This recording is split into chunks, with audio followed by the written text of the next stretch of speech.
Hola, ¿qué tal? Mi nombre es Karina, soy parte del staff técnico de la DEIS y desde ya agradezco la invitación del RENAC. En esta nueva reunión anual, en este año de nueva normalidad, será un tanto difícil no recordar. Brad Gilbert decía, a veces cuando estás en la tormenta es más difícil y tal vez cuando termina entonces puedes mirar hacia atrás.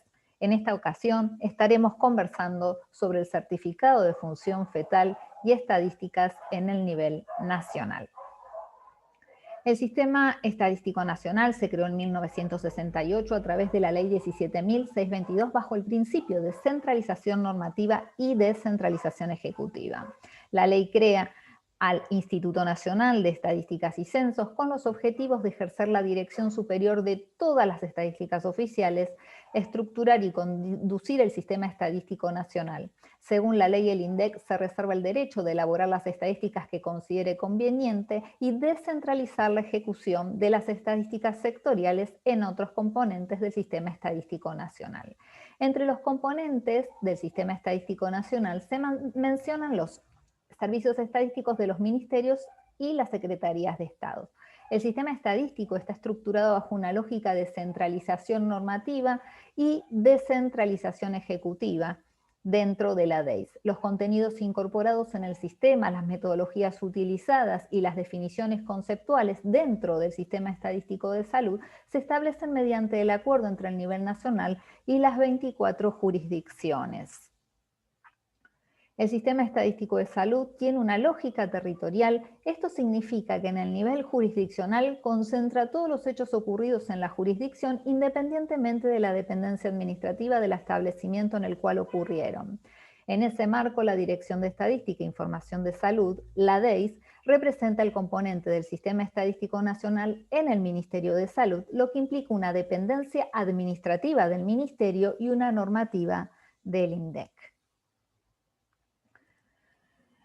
Con respecto a cómo son los componentes del sistema estadístico de salud, y ya más haciendo foco dentro de la DEIS, podemos decir que el objetivo es el de producir, difundir, analizar estadísticas relacionadas con las condiciones de vida, los problemas de salud, aplicar en todo el territorio nacional las normas y procedimientos uniformes para la captación de la información, la elaboración y el procedimiento de los datos. También es la de difundir y publicar información de uso habitual y especial en el sector de salud en todos los niveles. Llevar a cabo programas de captación permanente de recursos humanos, de captación del dato, tanto en la etapa del procesamiento de la información, de la relevación, hasta el dato final. Dentro de los contenidos que elabora la DEIS, hace más énfasis en todo lo relacionado sobre los hechos vitales, condiciones de vida y problemas relacionados con la salud. Estudios sobre disponibilidad y utilización de los recursos.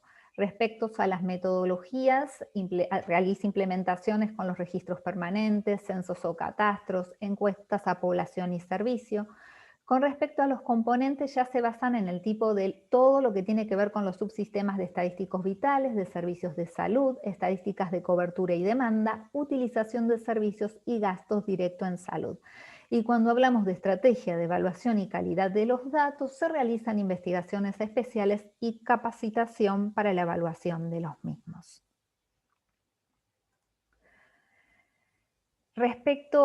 Dentro de las competencias del registro civil, podemos decir que corresponde al registro civil y capacidad de las personas proporcionar los datos necesarios para que se elaboren las estadísticas vitales correspondientes a nacimientos y defunciones de niños menores de 1 año, defunciones fetales, matrimonios, divorcios, filiaciones y adopciones, cuya ley tiene el número 26.413/08.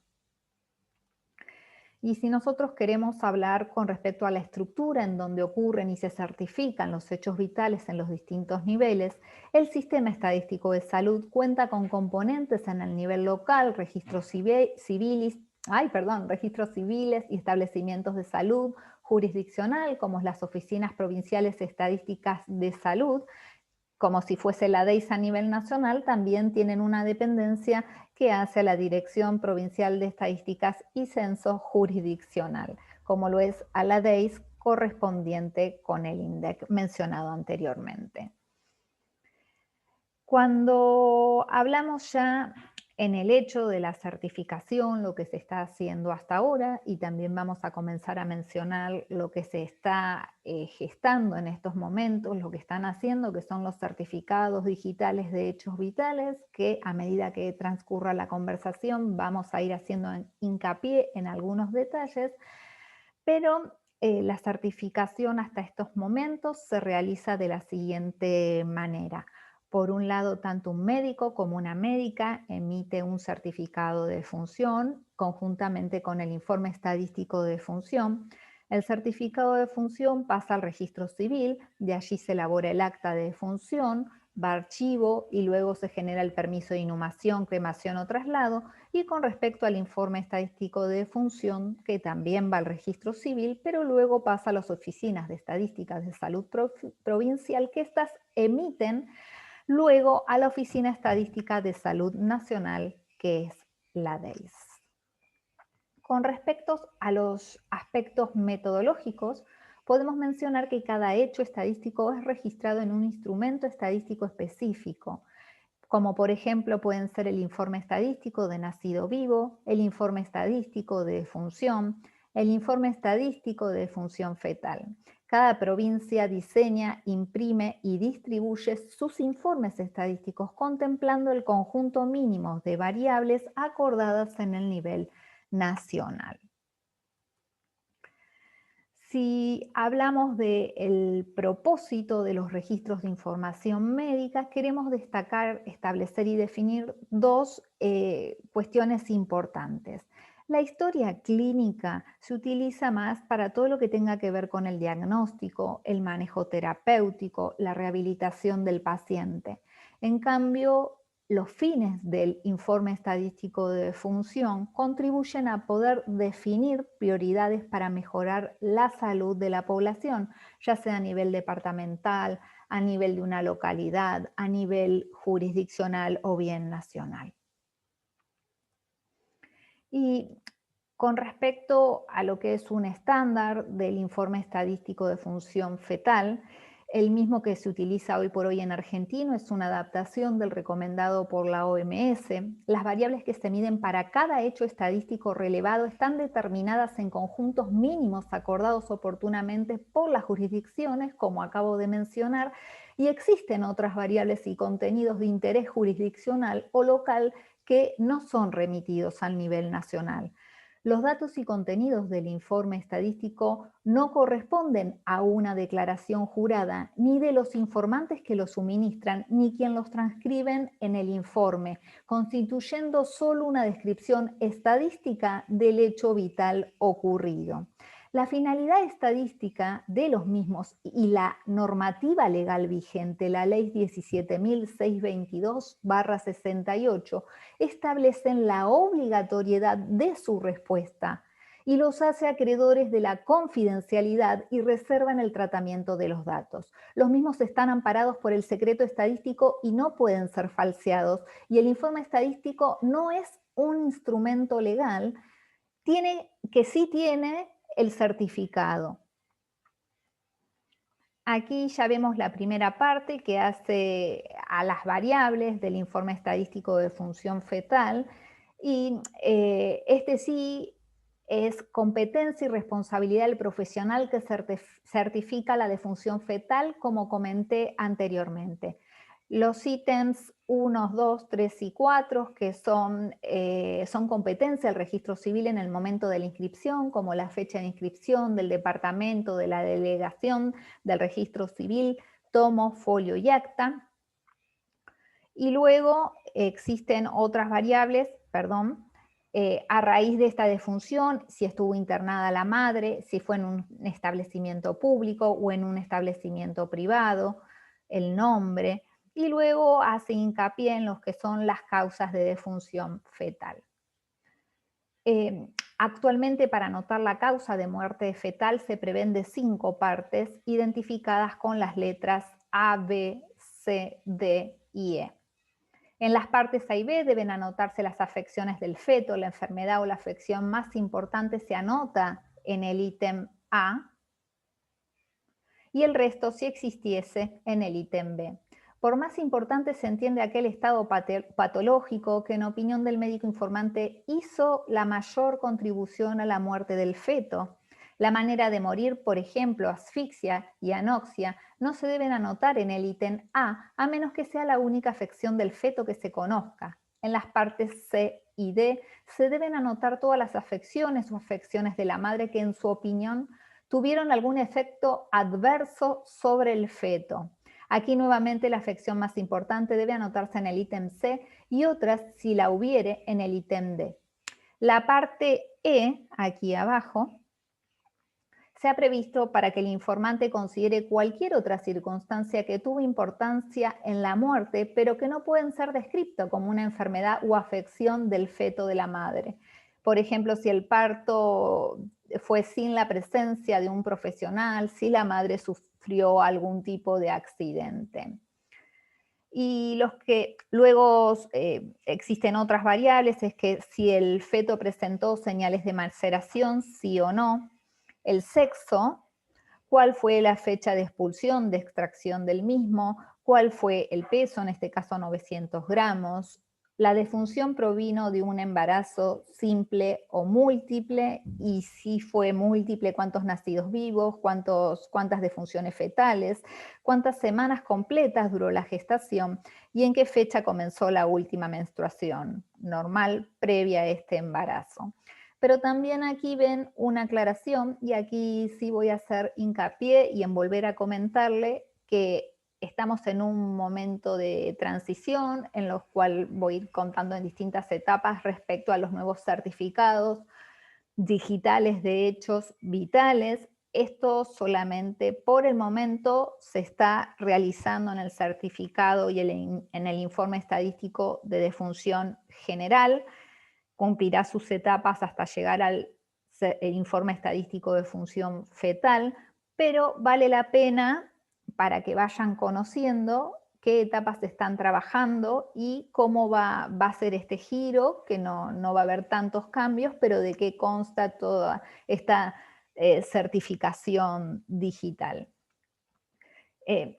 Con respecto a la nueva implementación, como se estableció hasta ahora, se continuará identificando según la ley 26.413 para el certificado de función, y va a contener de 3 ítems destinados a capturar las causas de muerte. Estas son la causa final, la causa intermedia y la causa originaria. Se acordó entre el Ministerio de Salud y el RENAPER para no utilizar descripciones de texto libre y para poder contar con una estandarización de la terminología a utilizar en la descripción de las causas de muerte, lo que se va a utilizar en el conjunto de terminologías de SNOMED-CT que mapea a todo el contenido y el universo de la CIE 10, y el médico no va a utilizar un código, sino que utilizará una descripción terminológica de una patología estandarizada. Pasamos a la próxima y aquí seguimos con las variables, cuál es la edad con años cumplidos de la madre, cuál fue la fecha de nacimiento de la madre, contando hasta inclusive cuántos embarazos tuvo la madre, entre todos los embarazos cuántos hijos nacidos vivos y cuántas defunciones fetales, lugar de residencia de la madre, cuáles fueron sus estudios, si pertenece o está asociada a una obra social o un plan de seguridad o mutual, si la madre convive o no convive en pareja, se realizarán los saltos correspondientes si convive o no convive. Si convive, se toman los datos del padre con respecto a instrucción, y si pertenece o está asociado a una obra social, salud, privada, un plan privado, mutual, o a ambos o ninguno. Y con respecto, en este caso, que la madre no convive en pareja, se pasan a los datos finales de ellas, cuál es su situación laboral, si trabaja o está buscando trabajo, y cuál es su ocupación habitual.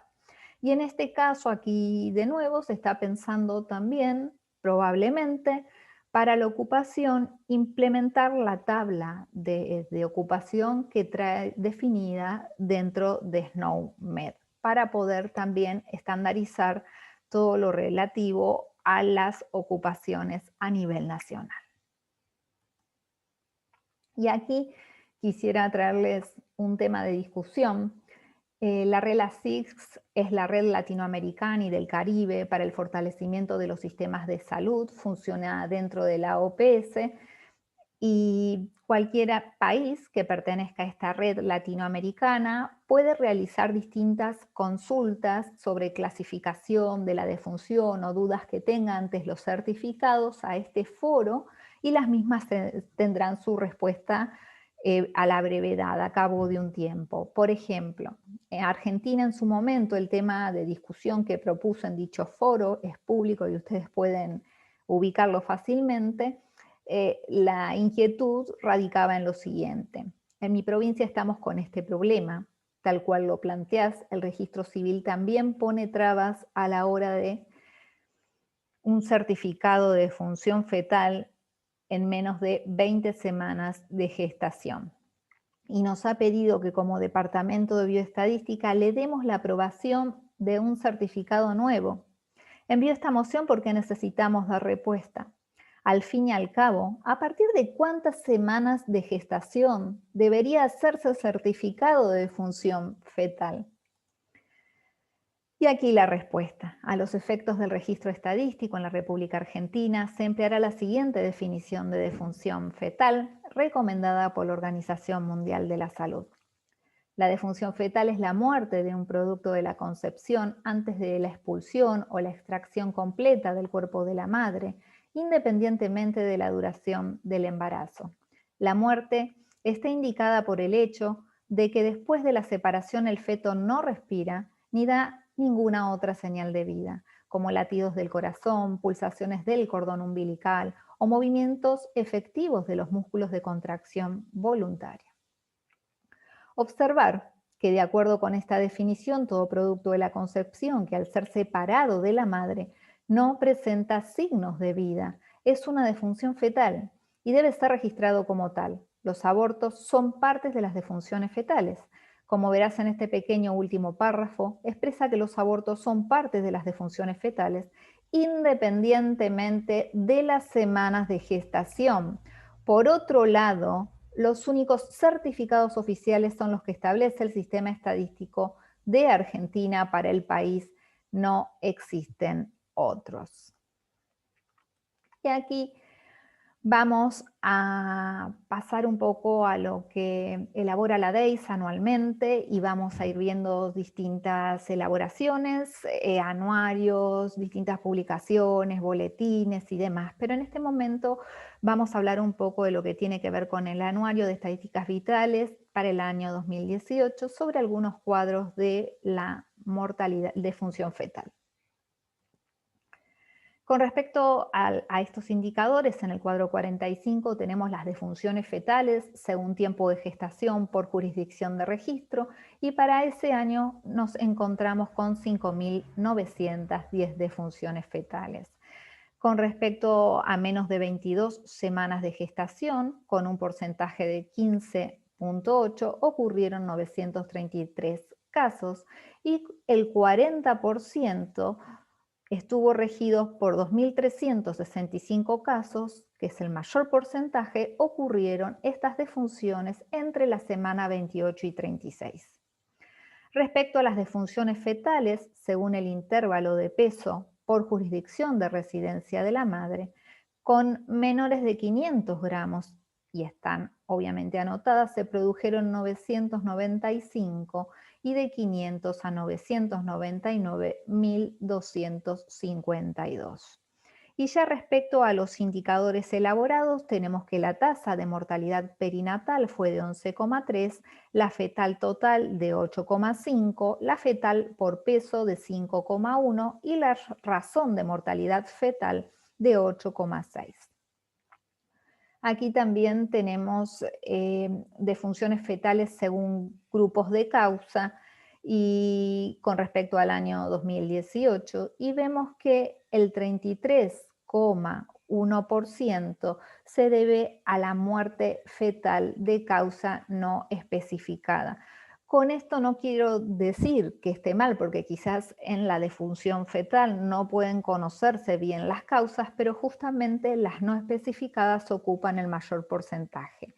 Con el 22,9% se encuentra la hipoxia intrauterina y con el 17,7% son defunciones fetales por complicaciones de la placenta, cordón y membranas.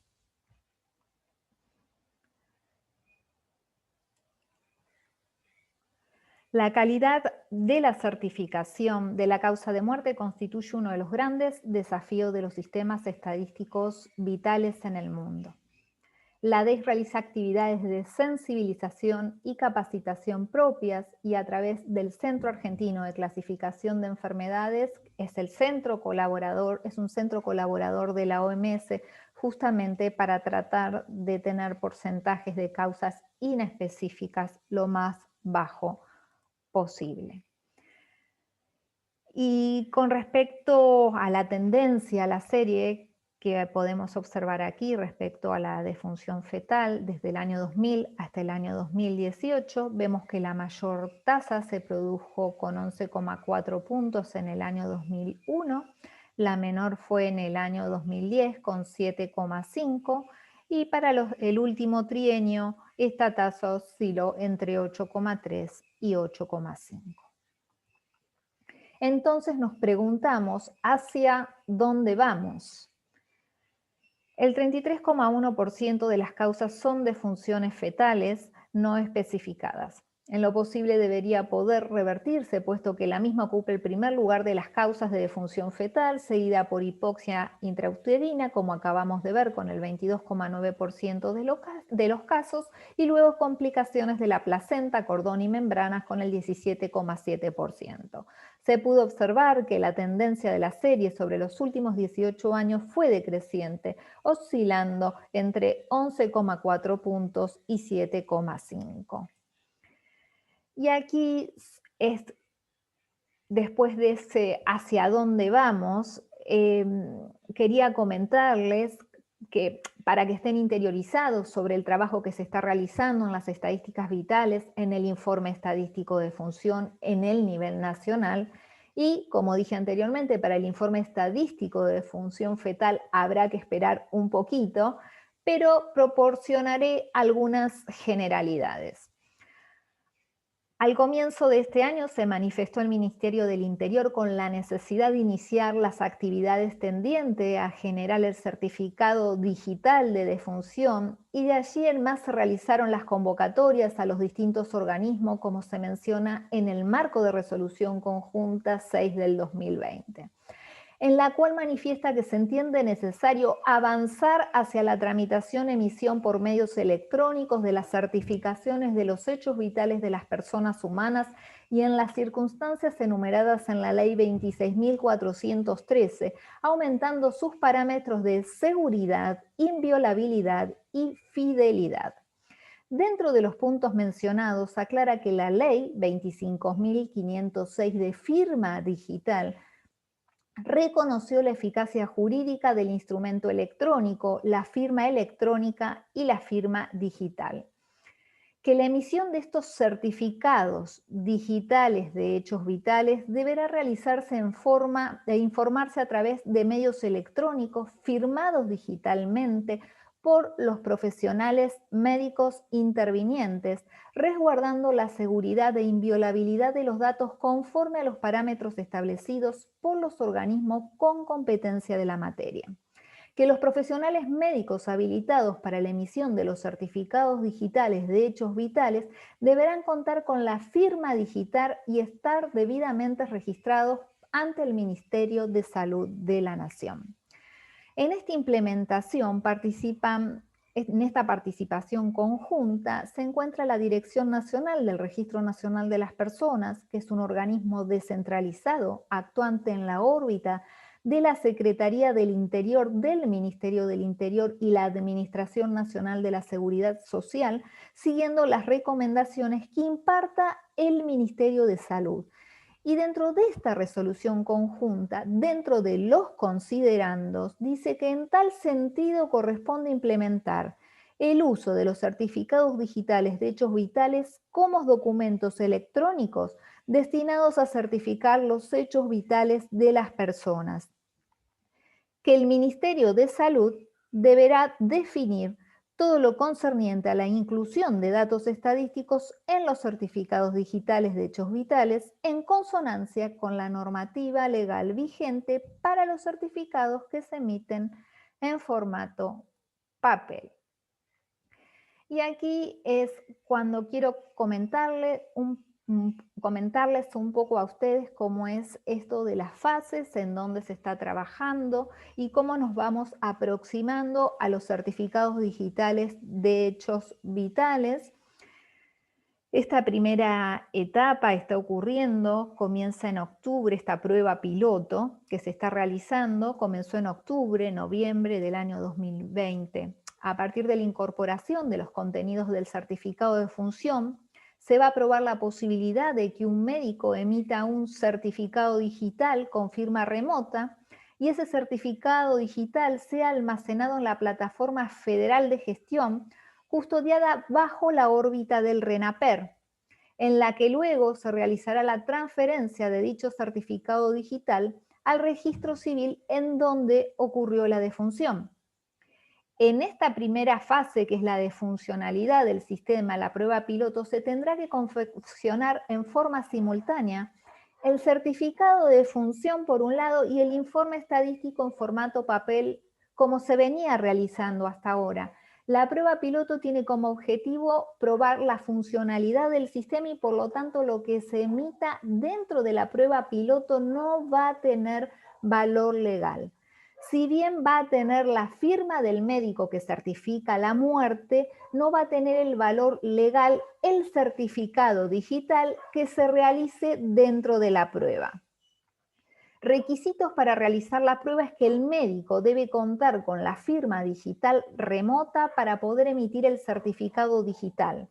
Para eso se estarán realizando encuentros y se están realizando en este momento también entre los distintos actores para la puesta en marcha de certificados digitales de hechos vitales en cada jurisdicción coordinados por el RENAPER. Y otro comentario es que está previsto también que pueda haberse confeccionado mal un certificado de función y que luego pueda darse la baja. Pero esto, vuelvo a reiterar, es lo que se está realizando en los certificados de función general. En algún periodo no muy lejano se estará conversando sobre el certificado de informe estadístico de función fetal, que se denominan certificados digitales de hechos vitales. Otro de los comentarios que en esta primera etapa, esta prueba piloto se está aprobando ahora, como recién dijimos, y en las dos etapas sucesivas va a haber una incorporación de contenidos estadísticos que está actualmente en revisión, en donde se están comparando certificados vitales digitales en distintas partes del mundo y también con las recomendaciones sobre los certificados digitales en hechos vitales que hace también la OCDE. También se va a realizar la incorporación de un dispositivo para huellas dactilares en esa segunda y tercera etapa, y habiéndose establecido en la fase 1 y múltiples medidas de seguridad para el almacenamiento de información en la nube, luego se brinda la posibilidad a los registros civiles de tener acceso a dicha información a través de archivos PDF que contienen códigos de seguridad QR y archivos de formatos electrónicos tipo JSON.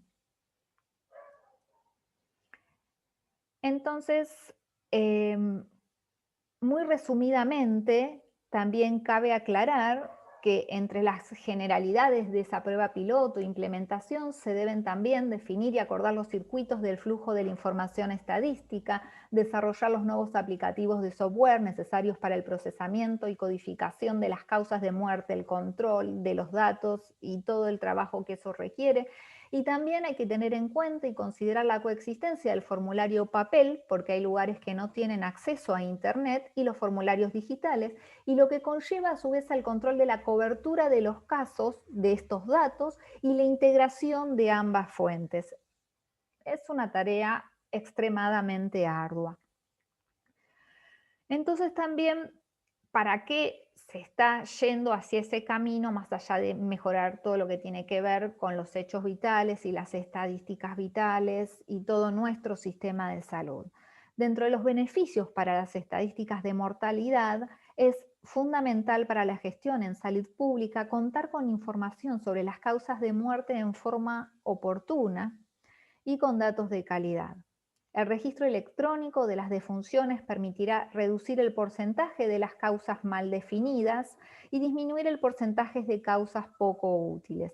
Aquellas causas que, si bien son entidades clínicas definidas, no aportan información de utilidad a la salud pública, ya que son causas intermedias o inespecíficas y ocultan la verdadera causa originaria. Ampliar el conocimiento sobre la salud de la población, ya que facilitará el acceso a la codificación de múltiples causas y no solo de la causa básica de defunción. Hoy por hoy solo 4 jurisdicciones realizan la codificación de causas múltiples de defunción. También se desea disminuir el porcentaje de datos faltantes o respuestas inespecíficas en otras variables registradas en el informe, que recaba información del fallecido. Ustedes saben que hoy por hoy no contamos con un nivel elevado de completitud en todo lo que tiene que ver quizás con respecto a lo que es la ocupación del padre y de la madre, o del padre o de la madre, o bien con todo lo que tiene que ver también con su ocupación o estudios, etcétera, etcétera. Es quizás, y esperemos que con el certificado de hechos vitales estos datos podamos llegar a lograr tener una mayor captación de esta información. Aquí quería compartirles algunos links de acceso a datos. Por un lado, quería también comentarles que la Dirección de Estadística e Información de Salud es la coordinadora de todo el portal de datos abiertos del Ministerio de Salud de la Nación. Ustedes también pueden contar en este link con todos los tabulados de la DEIS. Allí podrán encontrar todo lo que tiene que ver con indicadores, mapeos por localidad, departamento, distintas estadísticas e indicadores ya elaborados. También pueden bajarse las bases de datos, como los pueden hacer en datos abiertos. También tienen publicaciones como son los boletines, los anuarios, síntesis estadísticas y el Centro Argentino de Clasificación de Enfermedades, que, como mencioné anteriormente, pueden acercarse a él para a realizar distintas consultas sobre clasificación o demás que ustedes requieran entender. Y bueno, ya estamos llegando al final y desde ya muchas gracias por la invitación, un agradecimiento especial al doctor Boris Groisman, a la doctora Rosa Aliaskovich y a todo el staff de profesionales del RENAC y al director de la Dirección de Estadística, la DEIS, el licenciado Carlos Gebel. Muchas gracias.